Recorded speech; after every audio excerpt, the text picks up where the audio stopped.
அனைவருக்கும் வணக்கம். எங்கள் சேனலுக்கு உங்களை அன்புடன் வரவேற்கிறோம். இதுவரை எங்கள் சேனலை சப்ஸ்கிரைப் செய்யவில்லை என்றால் உடனே சப்ஸ்கிரைப் செய்து பெல் பட்டனை அழுத்துங்கள். சுவாரஸ்யமான கதைகள் உடனுக்குடன் உங்களை வந்து சேரும். இன்று நாம் பார்க்க இருக்கும் கதை அரசன் மற்றும் அறிவாளி சிறுவன் என்பதாகும். ஒரு சிறுவன் தனது அறிவால் எப்படி ஒரு முழு ராஜ்யத்தையே காப்பாற்றுகிறான் என்பதை பற்றிய பரபரப்பான கதை இது. வாருங்கள் கதைக்குள் செல்வோம். பல நூற்றாண்டுகளுக்கு முன்பு மலைகளாலும் நீண்ட ஆறுகளாலும் சூழப்பட்டிருந்த ஒரு அழகான ராஜ்யம் இருந்தது. அந்த நாட்டின் பெயர் சூரியபுரி. அந்த நாட்டின் நடுவில் வானத்தை தொடும் அளவுக்கு உயரமான ஒரு பெரிய அரண்மனை இருந்தது. அரண்மனையின் சுவர்கள் முழுவதும் பொன்னால் அலங்கரிக்கப்பட்டிருந்தன. இரவு நேரங்களில் ஆயிரக்கணக்கான விளக்குகள் ஏற்றப்பட்டால் அந்த அரண்மனை நட்சத்திரம் போல் பிரகாசிக்கும். அரண்மனை வாசலில் இரும்பு கவசம் அணிந்த வீரர்கள் எப்பொழுதும் காவலில் நிற்பார்கள். உள்ளே சென்றால் பெரிய தூண்கள், அழகான ஓவியங்கள், விலை மதிப்பில்லாத ரத்தினங்கள், பட்டு திரைகள் என எல்லாமே அந்த நாட்டின் செழிப்பை எடுத்து காட்டின. அந்த நாட்டின் அரசன் வீரசேகரன். அவர் மிகவும் வீரமிக்கவர், தைரியமானவர், மக்களை நேசிப்பவர். ஆனால் அவரிடம் ஒரு குறை இருந்தது. அவர் மற்றவர்களின் பேச்சை மிகவும் எளிதாக நம்பிவிடுவார். அரசர்களின் அமைச்சர்களில் சதுரமல்லன் என்ற ஒருவன் இருந்தான். அவன் வெளியில் மிகவும் நல்லவன் போல நடிப்பான். மக்களின் நலன், நாட்டின் முன்னேற்றம் என்று பெரிய பெரிய வார்த்தைகள் பேசுவான். ஆனால் உள்ளுக்குள் மிகவும் பேராசைக்காரன்.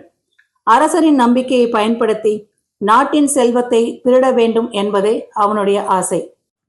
அந்த நாட்டின் தெற்கு பகுதியில் ஒரு சிறிய கிராமம் இருந்தது. அங்கே ஒரு ஏழை விவசாய குடும்பத்தில் அருள் என்ற 14 வயது சிறுவன் வாழ்ந்து வந்தான். அவன் மிகவும் புத்திசாலி. எதையும் ஆராய்ந்து பார்க்கும் பழக்கம் இருந்தது. வயலில் வேலை செய்தாலும், ஆற்றங்கரையில் அமர்ந்தாலும், மரங்கள் எப்படி வளர்கின்றன, தண்ணீர் எப்படி ஓடுகிறது என்று எல்லாவற்றையும் கவனித்து பார்ப்பான்.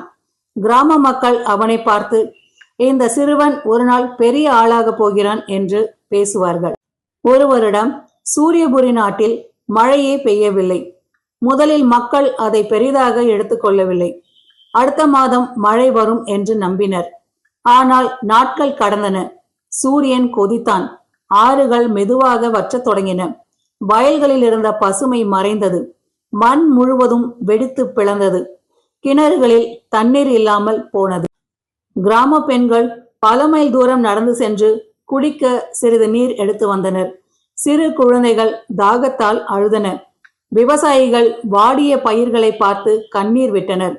சில குடும்பங்கள் உணவில்லாமல் பட்டினியால் இறந்தனர். இதையெல்லாம் பார்த்த அருள் மிகவும் வருந்தினான்.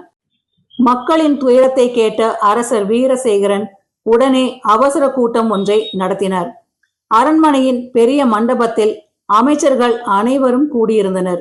அப்போது சதுரமல்லன் முன் வந்து கூறினான், அரசே, வடக்கு பகுதியில் ஒரு பெரிய அணை கட்டினால் இந்த வறட்சி பிரச்சனை தீர்ந்துவிடும் என்றான். அரசர் உடனே மகிழ்ச்சியடைந்தார். அற்புதமான யோசனை என்றார். ஆனால் அணை கட்டும் பெயரில் மக்களிடம் அதிக வரி வசூலிக்க தொடங்கினான். ஏழை மக்களும் தங்கள் கடைசி நாணயத்தை அரசாங்கத்திற்கு கொடுக்க வேண்டிய நிலைக்கு வந்தது. ஒரு நாள் அருள் தனது தந்தையிடம் கேட்டான், அப்பா, அணை கட்டினால் நமக்கு உண்மையிலேயே தண்ணீர் வருமா என்று. அவரது தந்தை சோகமாக கூறினார், யாருக்கு தெரியும் மகனே, ஆனால் மக்கள் மிகவும் கஷ்டப்படுகிறார்கள் என்று வருந்தினார். அந்த இரவு அருளுக்கு தூக்கம் வரவில்லை. அவனுக்கு ஏதோ தவறு நடக்கிறது என்று தோன்றியது. அடுத்த நாள் இரவு நில ஒளி மங்களாக வீசியது. அருள் தனது 2 நண்பர்களுடன் ரகசியமாக வடக்கு பகுதிக்கு சென்றான். அங்கு பெரிய மரங்கள் நடுவே கட்டுமான வேலை நடந்து கொண்டிருந்தது. தொலைவில் தீப்பந்தங்கள் எரிந்து கொண்டிருந்தன. அவர்கள் ஒரு பெரிய கல்லின் பின்னால் மறைந்து பார்த்தனர். அப்பொழுது சதுரமல்லன் சில வேலைக்காரர்களிடம் கோபமாக கத்தினான், சிறந்த கற்களை பயன்படுத்தாதீர்கள், மலிவான கற்களை போடுங்கள் என்று. ஒரு வேலைக்காரன் பயத்துடன் கேட்டான், ஐயா, அப்படி செய்தால் அணை உடைந்து போகலாம் அல்லவா என்று. சதுரமல்லன் சிரித்தான். அது உடைந்தால் என்ன, பணம் எல்லாம் ஏற்கனவே என் கையில் வந்துவிட்டது என்றான். அந்த வார்த்தைகள் கேட்ட அருள் அதிர்ச்சியில் உறைந்தான். அவன் மெதுவாக மண்ணை எடுத்து பார்த்தான். அந்த இடத்தில் மண் மிகவும் பலவீனமாக இருந்தது.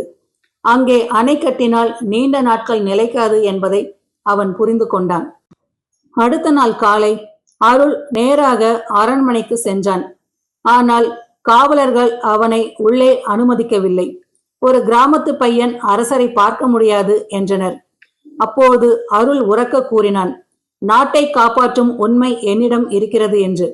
அந்த வார்த்தை அரசனின் காதில் விழுந்தது. உடனே அவனை உள்ளே அழைத்தனர். அரசர் கேட்டார், சிறுவனே, என்ன சொல்ல விரும்புகிறாய் என்று.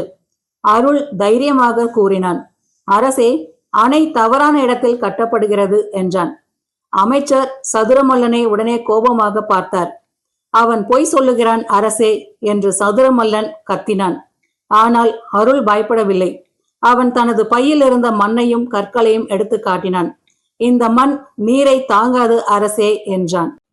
அரசர் உடனே விசாரணைக்கு உத்தரவிட்டார். அடுத்த நாள் அரசரும் வீரர்களும் வடக்கு பகுதிக்கு சென்றனர்.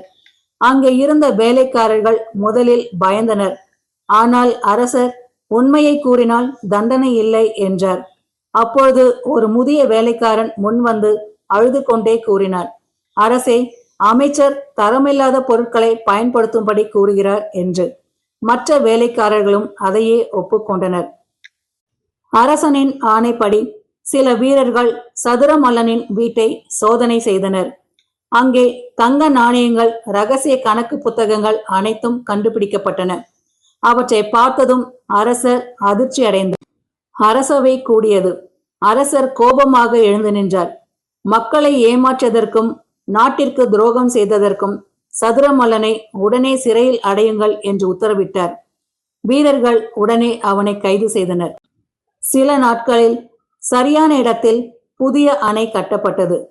இந்த முறை அரசர் நேரடியாக வேலைகளை கண்காணித்தார். அருளின் ஆலோசனைகளும் கேட்கப்பட்டன. அணை சிறப்பாக கட்டி முடிக்கப்பட்டது.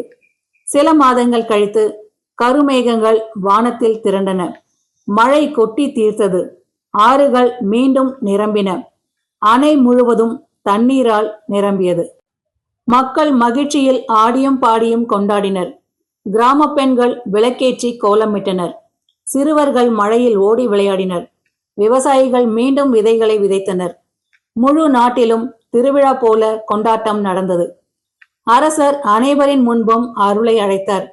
இந்த சிறுவன் இல்லை என்றால் இன்று நமது நாடு அழிந்திருக்கும் என்று கூறினார்.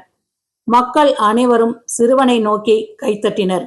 அரசர் கேட்டார், உனக்கு என்ன பரிசு வேண்டும் என்று சிறுவனை நோக்கி. அருள் சிரித்து கொண்டே சொன்னான், மக்கள் சந்தோஷமாக வாழ்வதே எனக்கு பெரிய பரிசு அரசே என்றான். அந்த வார்த்தையை கேட்ட அரசரின் கண்கள் கலங்கின. பல ஆண்டுகளுக்கு பிறகு அருள் அந்த நாட்டின் முக்கிய அறிவாளியாக வளர்ந்தான். அவன் எப்போதும் மக்களின் நலனுக்காகவே செயல்பட்டான். சூரியபுரி நாடு மீண்டும் செழிப்பான ராஜ்யமாக மாறியது. உண்மை மற்றும் அறிவு இருக்கும் இடத்தில் தீமை நீண்ட நாட்கள் நிலைக்காது என்பது இந்த கதையின் நீதியாக அமைகிறது. வயது சிறியது என்றாலும் நேர்மையும் தைரியமும் இருந்தால் ஒருவர் ஒரு நாட்டையே மாற்ற முடியும் என்பதை இந்த கதை மூலம் நாம் அறிந்து கொண்டோம். நண்பர்களே, இந்த கதை உங்களுக்கு பிடித்திருந்தால் வீடியோவை லைக் செய்யுங்கள். உங்கள் நண்பர்களுக்கும் குடும்பத்தினருக்கும் ஷேர் செய்யுங்கள். இதே போன்ற அருமையான தமிழ் கதைகள் தொடர்ந்து பார்க்க எங்கள் சேனலை சப்ஸ்கிரைப் செய்து பெல் பட்டனை அழுத்துங்கள். உங்கள் ஆதரவே எங்களுக்கு மிக பெரிய உற்சாகம். மீண்டும் ஒரு புதிய சுவாரஸ்யமான கதையுடன் உங்களை சந்திக்கின்றோம். நன்றி.